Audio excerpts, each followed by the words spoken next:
Bien, bien. D'abord,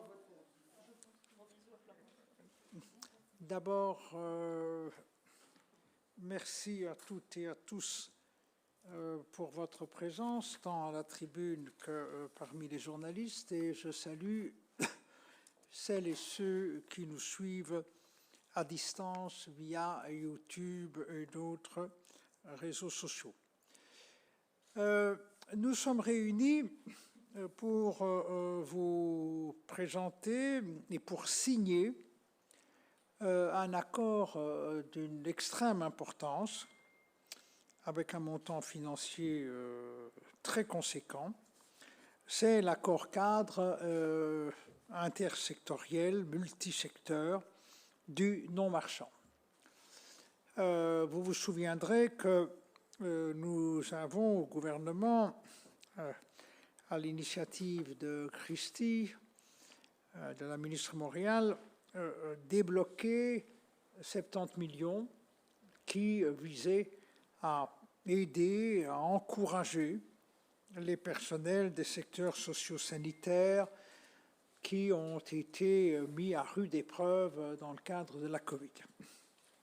Mais tout naturellement, le secteur non marchand, dans sa diversité, avait réclamé une revalorisation structurelle. Et Christie, moi-même, avec le gouvernement, nous estimions qu'un effort devait être accompli. De fil en aiguille, on a décidé d'accorder un budget qui est considérable, puisque cette année-ci, 2021, il sera de 100 millions, l'an prochain de 150, en 2023 de 200 millions, et puis les années 2024 et suivantes, annuellement, 260 millions. Je pense que tant les organisations syndicales que les employeurs, que je remercie, peuvent en attester. On n'a jamais conclu un accord d'une telle importance. Alors, c'est un accord qui a fait l'objet, bien sûr, de négociations entre syndicats et employeurs. Ils ont trouvé entre eux un accord complet. On me dit que l'esprit qui a prévalu à ces discussions était un esprit constructif. On m'a même indiqué que la méthodologie utilisée fut innovante. J'ai vu qu'il y avait des modélisations, donc une objectivation. Je vous remercie vraiment pour tout cela. Et l'accord concerne à la fois le secteur public et le secteur privé agréé. Et c'est au départ de cet accord, bien sûr, qu'il y aura une déclinaison dans les différents secteurs et que les personnels concernés verront concrètement les effets des moyens accordés par le gouvernement wallon. Alors, je ne serai pas beaucoup plus long. Je cède la parole à Christie, non sans remercier encore une fois employeurs et syndicats, et bien entendu Christie pour cet accord. Merci beaucoup, Monsieur le Ministre-président. Elio. Objectivement, cette semaine, c'est une semaine qui est riche en émotions et en plaisir, parce que accrocher la même semaine un accord à la fois sur APE, avec plus de 65 000 travailleurs dont l'emploi est pérennisé grâce au vote qui est intervenu au Parlement cette semaine, et en même temps décrocher un accord non marchand historique, c'est inespéré, et je pense que c'est aussi un moment empreint d'émotion et de juste retour pour des travailleurs qui sont souvent dans l'ombre et pas toujours considérés à la hauteur de leur investissement à l'égard de la société. En juillet dernier, le gouvernement a décidé, et tous ensemble, je voudrais insister là-dessus, parce qu'à aucun moment pendant la crise, alors qu'on sait que c'est la santé, le social et la santé qui ont été particulièrement, évidemment, touchés, qui ont eu besoin de soutien particulier. Jamais au sein du gouvernement, je n'ai eu à devoir me battre pour aller chercher des budgets. À chaque fois, tous les membres du gouvernement ont considéré que c'était un combat juste et ça nous a permis de pouvoir venir avec un accord de 260 millions parce que, évidemment, dans la crise, l'État, la région a souvent été un filet social pour pouvoir aider et porter les secteurs. C'est vrai pendant la crise, mais ici, l'objectif, c'est d'avoir une juste reconnaissance qui nous dépassera tous. Et donc, après nous au gouvernement, après ceux qui ont des mandats dans des organisations syndicales ou patronales, il y aura toujours des travailleurs dont le salaire sera revalorisé de manière durable et tangible, de manière concrète. Et c'est une manière pour nous de transformer les applaudissements de la population en mesures concrètes et durables. On sait que la santé, c'est notre bien le plus précieux et que cette crise, elle a finalement eu ça de bon de mettre la santé ou de remettre la santé et aussi, surtout, le travail réalisé au service des autres, au service des plus fragiles, qui soient fragiles en raison de leur âge, en fonction de leur état de santé physique, psychologique, de leurs différences parce qu'ils seraient porteurs de handicap, du décrochage social ou de leur parcours de vie, pour les cabossés de la vie, comme on le dit parfois. Pour tous ces travailleurs-là, c'est évidemment une avancée importante. Au plus fort de la crise et pendant de longs mois, des travailleurs dans des maisons de repos, des travailleurs dans le secteur des soins à domicile, dans le secteur du handicap, dans le secteur de la santé mentale, dans les centres, par exemple, de jour et de nuit pour les sans-abri, dans les services de violence conjugale, par exemple, eh bien, malgré la peur au ventre, malgré le contexte, ils ont continué dans des conditions qui étaient atrocement difficiles. Ils n'ont jamais lâché, ils ont été admirables de courage, de force et d'abnégation.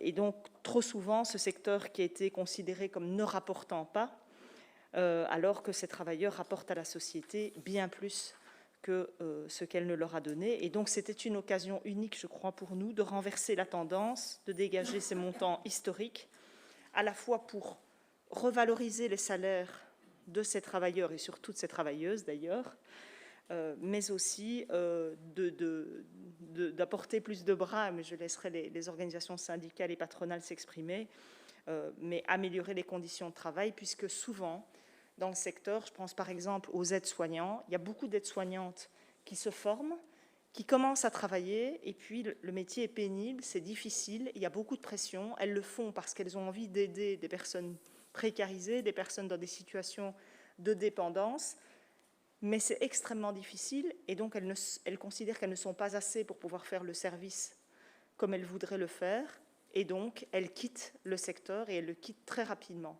Et un des objectifs de cet accord, c'est évidemment qu'elles aient des moyens financiers, un salaire qui soit revalorisé, mais aussi qu'il y ait plus de bras et qu'ils aient des collègues pour pouvoir diminuer la pression, faire en sorte que le travail puisse être évidemment fait à l'égard des personnes les plus fragiles, qu'ils soient âgés, handicapés, éloignés du marché de l'emploi et bien d'autres choses encore, ou dépendants. Et donc, je voudrais remercier les organisations syndicales et les représentants des employeurs, parce que s'il y a un constat qu'on peut faire aujourd'hui, c'est aussi que la concertation sociale fonctionne en Wallonie et qu'elle fonctionne bien. Le climat est un climat constructif. Vous savez que c'est un accord non marchand, ça se négocie de manière tripartite, les organisations syndicales, les employeurs et le cabinet avec qui mes équipes, que je remercie au passage pour leur investissement dans ces nombreuses réunions, où on se met autour d'une table et on essaye de travailler dans le respect mutuel, même si parfois les intérêts sont parfois divergents. Au final, ce qui est au-dessus de tout, c'est l'intérêt supérieur et des travailleurs et des citoyens qui sont pris en charge par ces différents services-là. Donc vraiment, un grand merci à vous pour la manière dont vous avez organisé ces quelques mois de travail. Et je pense qu'on a aussi pu tenir des enseignements des différents accords non marchands passés, en sachant que dans la procédure, Le fait de pouvoir se mettre d'accord sur un cadastre a fait aussi gagner de nombreuses semaines et a permis de pouvoir objectiver beaucoup plus les choses pour ne pas s'engager dans des promesses qu'on ne pourrait pas tenir, même si les dernières modalités ne sont pas encore totalement finalisées, mais le seront dans les prochains jours. Alors, les montants qui sont octroyés, et je ne serai pas beaucoup plus longue, c'est revaloriser le personnel et améliorer leurs conditions de travail en allégeant la charge par des engagements complémentaires. Et ça permettra aussi de susciter de nouvelles vocations chez les jeunes. Et puis, il n'y a pas des travailleurs de première et de deuxième zone selon qu'on soit au fédéral, dans un hôpital ou dans une maison de repos ou dans un centre d'hébergement pour personnes handicapées ou de santé mentale. Ces travailleurs-là ont une fonction qui est identique, ont une qualification identique, que ce soit des ouvriers, que ce soit du personnel d'entretien, que ce soit des aides-soignants ou du personnel de soins, tous méritent d'avoir une augmentation et d'être alignés aux salaires et aux barèmes fédéraux. C'est ce qu'on appelle l'IFIC. Et donc cet alignement aura bien lieu. Et on est content qu'il n'y ait, on trouve ça évidemment légitime, qu'il n'y ait pas de décrochage, parce que dans le secteur, pour pouvoir travailler dans les maisons de repos, dans les centres d'hébergement, il faut susciter des vocations, mais il ne faut pas éloigner les gens en raison de conditions financières qui seraient plus défavorables que dans les hôpitaux. Et donc voilà, Monsieur le ministre-président, je vous remercie aussi parce que vous avez toujours été très soutenant et pourtant j'ai conscience que je vous demande beaucoup de sous, mais on ne le demande pas pour soi, on le demande pour tous les travailleurs et les travailleuses et pour tous ceux qui, dans leur famille, auront et bénéficieront d'un encadrement de qualité supérieure parce qu'ils auront plus de personnes qui vont s'occuper d'eux dans les prochains mois, dans les prochaines années, puisque c'est un accord qui s'étale, comme ça a été dit par Elio Di Rupo, de 2021 à 2024. Voilà, sans plus tarder, je cède la parole dans l'ordre dans lequel il le souhaite. Alors, merci Christy. Je vais céder brièvement la parole à chaque interlocutrice et interlocuteur. Donc, je commence par... Je vais débuter. Stéphanie Parmentier de la CNE. Voilà. Merci, Monsieur le Ministre-Président. Merci, Madame la Ministre. Vous nous permettrez de prendre la perche que vous nous tendez pour mettre à l'honneur ces dizaines de milliers de travailleurs, de travailleuses des secteurs du non-marchand wallon. Effectivement, certaines ont été sous le feu médiatique tout au long de la crise, mais vous le disiez, Madame la Ministre, ils sont des dizaines de milliers d'autres à avoir continué à œuvrer dans l'ombre.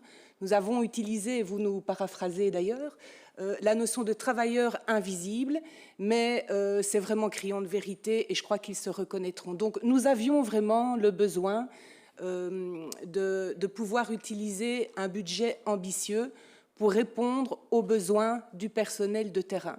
Ce qui me fait dire qu'effectivement, je pense pouvoir affirmer que la région wallonne et les Wallons ont tout autant besoin de ces dizaines de milliers de travailleurs et de travailleuses. Très brièvement, un rétroacte, c'est important de rappeler d'où nous venons.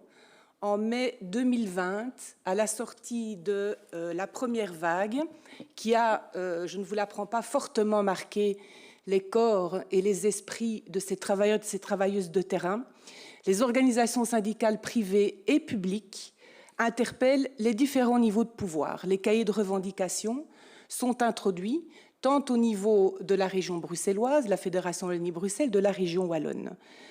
Le sens de notre démarche était celle qui a été explicitée précédemment. Après les applaudissements, il est nécessaire d'en passer par une revalorisation. Nous voulons un après-Covid non marchand différent en région wallonne.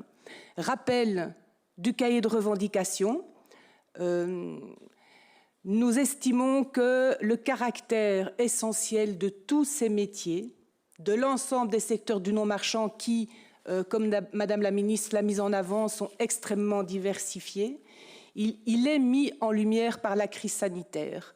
Et les difficultés, toutes les difficultés qui préexistaient à la crise et qui, depuis longtemps, sont dénoncées par les acteurs de terrain, sont apparues de fait de manière très limpide. Manque de bras, manque de reconnaissance salariale, intensité du travail, altérant la santé mentale et la santé physique, la perte du sens, la démotivation. Nous voulions rappeler par l'introduction de ce cahier de revendications l'importance de refinancement des fonctions collectives, pas seulement les professions de la santé, mais toutes les professions. Il est nécessaire de rendre les fonctions attractives et les carrières tenables. Un accord non marchand, par définition, c'est un processus d'amélioration des conditions de travail et de salaire, dans un sens d'harmonisation, c'est le sens historique que nous donnons depuis les années 2000 aux accords non marchands, vers l'externe, donc à travers l'ensemble des niveaux de pouvoir, mais aussi, c'est important de le signaler, Nathalie le précisera, au niveau interne, à l'intérieur des secteurs wallons. J'en terminerai pour préciser, parce que c'est important, de chiffrer. Le non-marchand wallon privé, Madame la Ministre a parlé d'un cadastre, nous avons maintenant des chiffres précis à avancer. Le non-marchand wallon privé, c'est 47 000 équivalents temps plein, en maison de repos bien entendu, mais aussi en santé mentale, assuétude, planning, services d'insertion sociale. Plus de 6 000 équivalents temps plein dans le secteur de l'aide à domicile, 9 600 équivalents temps plein dans le secteur de l'aide sociale, plus de 9 000 équivalents temps plein dans les ETA, 2 200 équivalents temps plein dans le socioculturel, la réinsertion socioculturelle en particulier, et 16 000 équivalents temps plein dans les services publics à travers tout autant de diversité. Je vais prendre la relève. Voilà, 260. je remercie d'abord Madame Parmentier. Je cède la parole à Madame Lyonnais avec beaucoup de plaisir. Je vois que les couleurs sont harmonisées, le vert, le rouge et vraisemblablement le bleu quelque part. Voilà. Tout à fait, Monsieur le Ministre Président. Et donc, pour nous, il est important de rappeler que 260 millions d'euros de manière structurelle à partir de 2024, c'est un montant historique, mais qui n'a vraiment de sens que si on parvient à conclure des accords qui auront des effets historiques pour les travailleurs. On tient à rappeler que finalement, les travailleurs du non-marchand, qu'ils soient publics ou privés, ce sont des travailleurs que la population a l'opportunité de rencontrer dès avant le début de la vie, parce que parfois il faut un petit coup de main pour la conception, mais jusqu'à la fin. Et donc, ça montre bien que finalement, un secteur qui fonctionne bien permet de rendre des services de qualité à la population, et les opportunités sont là de soutien, mettant de manière positive que dans les moments un peu plus difficiles. Et la crise Covid a montré que non seulement les acteurs de terrain étaient présents, mais que la solidarité a vraiment, et je pense que ça c'est un message aussi qu'on veut souligner, le Covid c'est difficile, mais ça nous a montré la capacité de la population, mais aussi des travailleurs, de produire des solutions au travers de la solidarité. Alors, ce budget conséquent, il va nous permettre de travailler sur la question de la revalorisation salariale. Alors, Madame la Ministre a présenté ce qu'on appelle IFIC, donc c'est la nouvelle classification de fonctions qui vient du fédéral et qui organise les secteurs de la santé, qui va évidemment être appliquée aussi dans les secteurs transférés de la 6e réforme de l'État, les MR, MRS, MSP, IHP et centres de revalidation. Et donc, il était important pour nous, sachant qu'au niveau du fédéral, nous avions obtenu l'implémentation d'IFIC à 100%, on ne pouvait pas prendre le risque qu'en Wallonie, demain, lorsque les étudiants termineront en juin, il y ait un delta salarial tellement important que finalement, eh bien, un jeune travailleur choisisse plutôt d'aller travailler dans un secteur financé par le fédéral plutôt que pour la région wallonne. Donc pour nous, c'était vraiment une revendication fondamentale si on voulait garantir la prise en charge des aînés. Au-delà de ça, la revalorisation salariale, elle va aussi se traduire pour l'ensemble des secteurs. Et nous avons voulu, en tant qu'organisation syndicale, mettre l'accent sur la question des travailleurs pauvres. Vous savez que dans nos secteurs, il y a énormément de travailleurs qui sont à temps partiel. Ce sont souvent des familles monoparentales et les femmes sont vraiment extrêmement représentés dans cet aspect, dans cette problématique. Et pour nous, il est vraiment important de casser le système où finalement, ce sont des travailleurs pauvres qui doivent prendre soin de ceux qui sont en difficulté. Donc, au travers de la revalorisation salariale, ce que nous voulons vraiment, une chose importante pour nous, c'est de travailler sur la question de la pauvreté. Comment? Il y a évidemment le salaire à augmenter, mais on ne pourra améliorer les conditions financières des gens que si on parvient à augmenter le nombre d'heures qu'ils peuvent travailler. Et quand je vous dis ça, nous voulons vous partager le fait que finalement, les mesures que nous négocions dans l'accord non marchand, on veut qu'elles aient des effets positifs multiples, pouvoir les démultiplier. Et donc, lorsque l'on va revaloriser le salaire, c'est une chose importante, et notamment, ça va être attractif pour les jeunes, et nos jeunes, ils ont besoin en début de carrière d'être soutenus.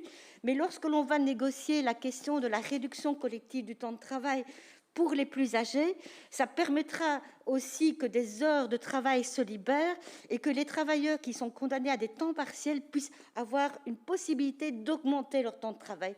Donc pour nous, des actions qui peuvent être à effet positif, multiplicateur, pour qu'on puisse vraiment obtenir des avancées importantes. Alors, une autre chose qui est importante, c'est l'augmentation nette du volume de l'emploi, parce que vous savez que la charge de travail, elle est importante, et cette charge de travail a un impact direct sur la qualité des prises en charge. Et donc, pour nous, dans cet accord non marchand, il y aura aussi tout un volet renforcement de l'encadrement. Et là aussi, nous serons toujours attentifs à ce qu'on puisse aussi travailler sur l'augmentation du temps de travail de ceux qui sont en bonne santé et qui peuvent le faire. Je pense que c'est vraiment un accord qui se veut à la fois pouvant répondre à des besoins spécifiques, mais surtout à un accord qui est extrêmement solidaire, parce que nous ne voulons pas favoriser une catégorie plus que l'autre. Et dans le cadre de cet accord non marchand, je pense qu'on peut aussi nous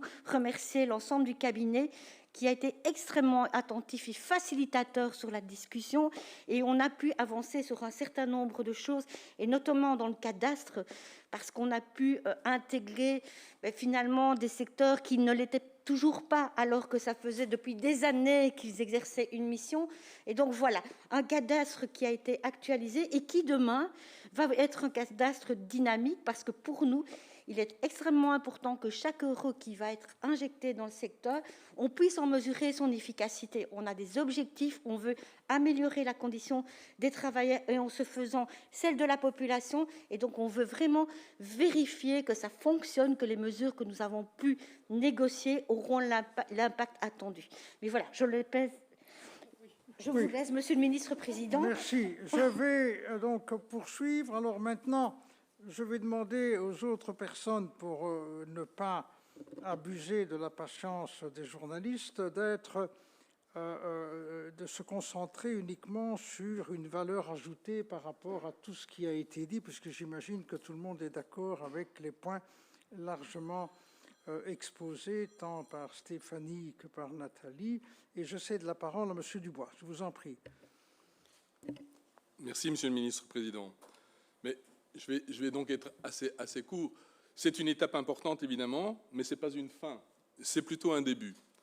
Un début parce qu'en effet, il reste encore du chemin à parcourir aux partenaires sociaux pour négocier dans les différentes commissions paritaires les conventions collectives qui vont mettre en pratique et modaliser toutes les mesures qui sont dans cet accord-cadre. À la fois sur les valorisations barémiques, les améliorations des conditions de travail et les aménagements de fin de carrière. Ces mesures qualitatives sont évidemment très importantes dans le contexte actuel pour garantir la tenabilité, mais aussi l'attractivité des secteurs non marchands. Il reste donc du chemin à parcourir et, comme le prévoit cet accord, il y a un comité de pilotage qui sera mis en place pour justement contrôler et à mener à bien les mesures prévues dans l'accord intersectoriel pour que chaque euro, et là nous serons évidemment très attentifs, puisse être dépensé au bénéfice des secteurs concernés, des travailleurs et in fine pour assurer la qualité des services aux bénéficiaires. Donc vous l'aurez compris, nous avons encore du pain sur la planche pour finaliser cet accord dans les différents secteurs concernés.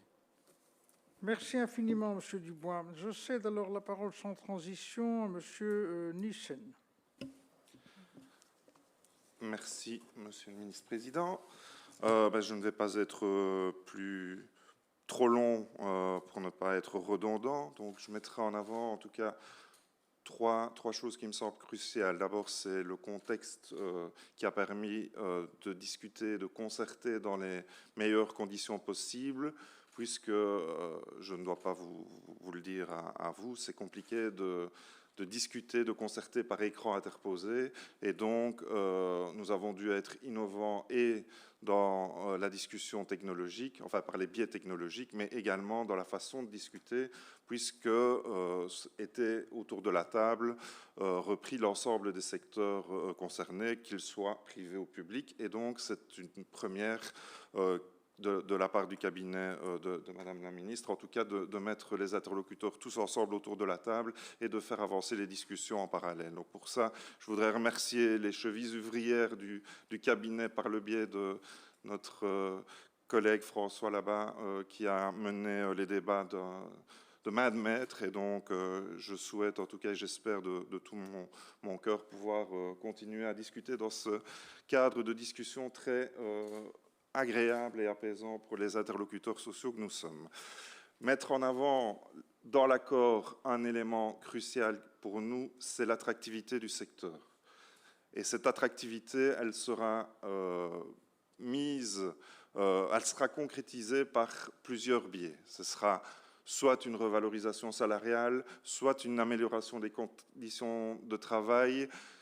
Cette amélioration des conditions de travail, elles sont liées évidemment à l'engagement, plus de bras comme on l'a souvent dit, mais elle sera aussi liée aux normes, à l'encadrement que le personnel pourra avoir vis-à-vis des bénéficiaires, puisque, in fine, et ça, ils ont toujours été au cœur de nos discussions, les bénéficiaires de ces services auront bel et bien besoin de nous pour passer cette étape de la crise et la post-crise Covid qui sera peut-être pour pas mal d'entre eux encore bien pire que la crise sanitaire que nous sommes en train de vivre, puisqu'on craint évidemment une crise sociale sans nom, mais je ne doute pas que le gouvernement prendra les mesures pour éviter cette crise sociale. Mais voilà, donc ce qu'il a apporté pour nous, c'était l'attractivité. Alors elle peut prendre la forme de plusieurs propositions. La réduction du temps de travail pour les plus anciens nous semble important parce que c'est un travail où on est vite épuisé, que ce soit physiquement, mais surtout psychologiquement. Et donc, on a besoin, à un moment donné, quand on a atteint un certain âge, de pouvoir souffler. La revalorisation salariale, mais ça prendra aussi pas mal de temps et de discussions par rapport aux alignements qui se font par ailleurs. Et nous l'espérons, évidemment, un meilleur service aux citoyens par le biais de plus de bras pour les citoyens, particulièrement à la veille de l'été où on espère trouver rapidement des solutions pour pouvoir pallier à des absences éventuelles de certains travailleurs pendant l'été et permettre, pourquoi pas, des jeunes étudiants de venir renforcer les équipes le temps que les travailleurs puissent souffler un peu. Ils l'ont bien mérité, comme nous l'avons dit. Voilà, monsieur. Merci infiniment, monsieur Nissen. Je passe la parole sans transition à monsieur Rosens. Merci, Monsieur le Ministre-Président. Alors effectivement, pour le service public, c'était une première pour avancer comme ça, surtout en parallèle avec les avancées de l'IFIC. Donc c'était quelque chose de tout nouveau pour nous. Il a fallu passer aussi au-dessus des réticences de chacun. Et donc je peux vous dire que tout a été fait dans la bienveillance et vraiment dans l'intérêt supérieur des travailleurs.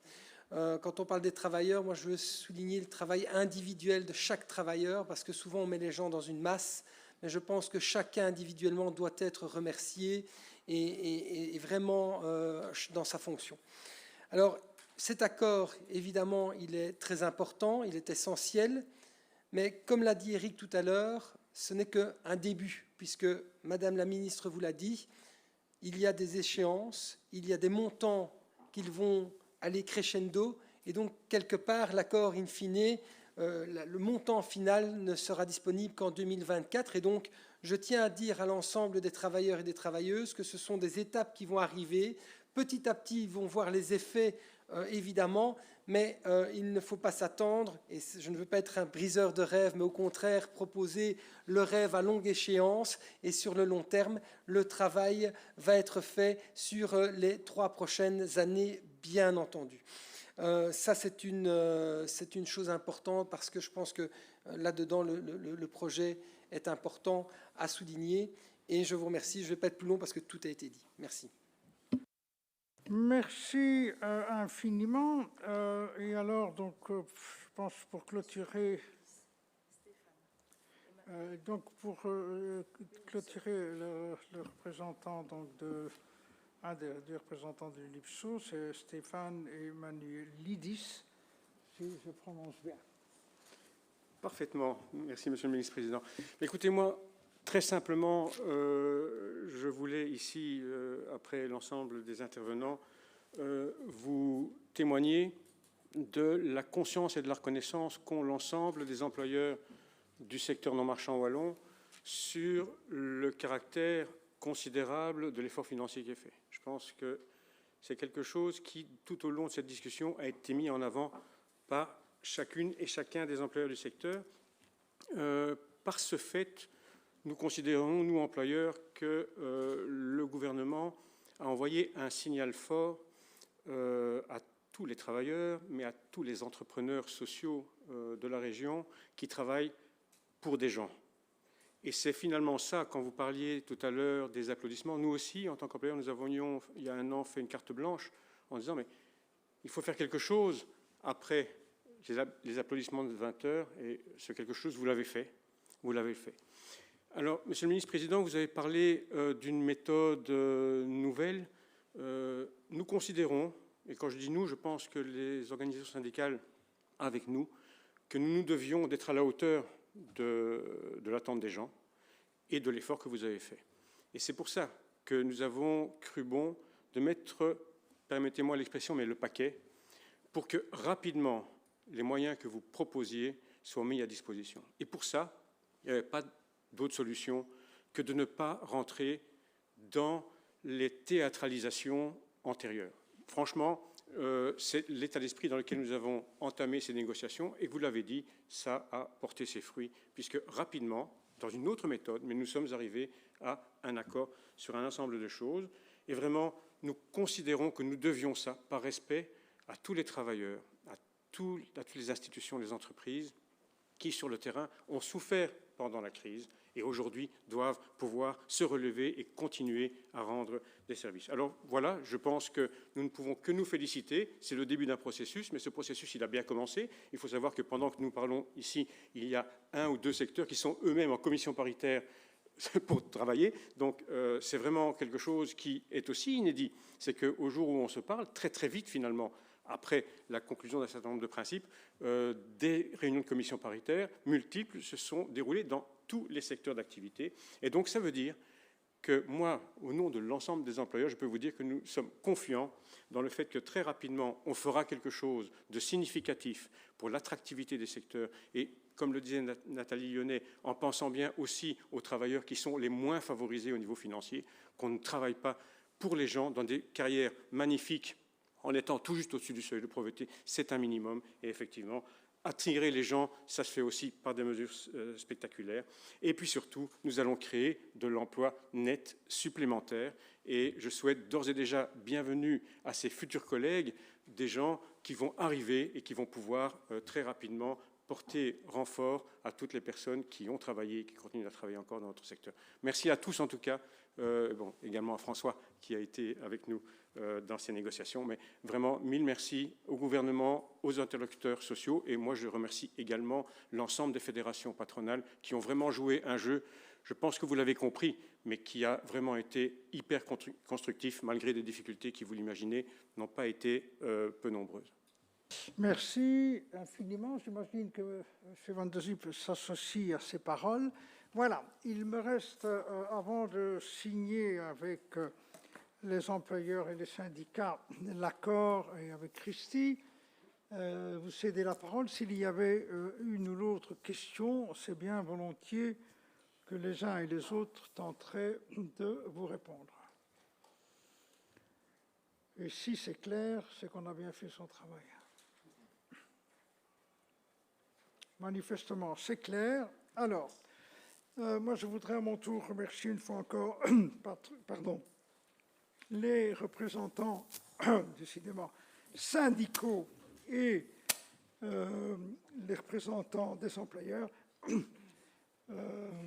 et souhaiter que les personnes puissent bénéficier dans des délais très courts des avantages, puisque ce sera normalement à partir du 1er juillet. Voilà, je m'autorise alors à signer. Voilà, Christine. Voilà.